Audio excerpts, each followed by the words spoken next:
د سپین بولدک په اړه تازه او نوی خبر. پاکستان د چمن د سپین بولدک پر لار د تګ راتګ شرایط سخت کړي دي.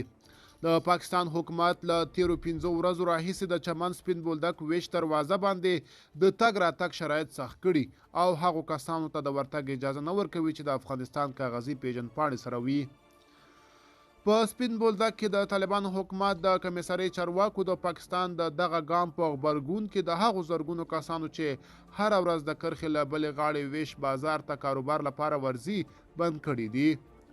د پاکستان حکومت په دې وروستیو کې پریکړه کړې چې د روان اکتوبر وروسته به ټول افغانان ورتګ لپاره پاسپورټ او ویزې ته اړتیا ولري.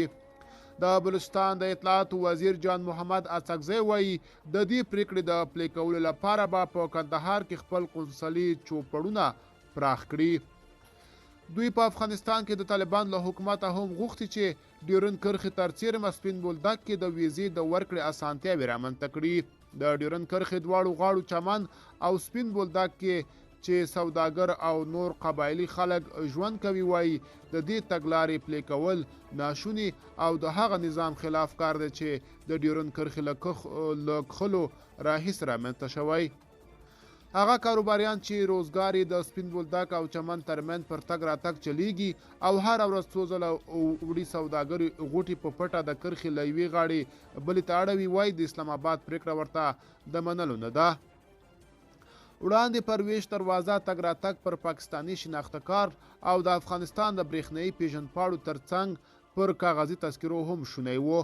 د کندهار د سپین بولدک یو اوسیدونکي او ویش بازار کاروباري پښتون اڅکزی وایي د پاکستان وروستۍ پریکړه د کرښې دواړو غاړو ته د پرتو ولسونو نه د ډوډۍ اخیستل او د هغوی ترمنځ بیلتون راوستل په معنا ده.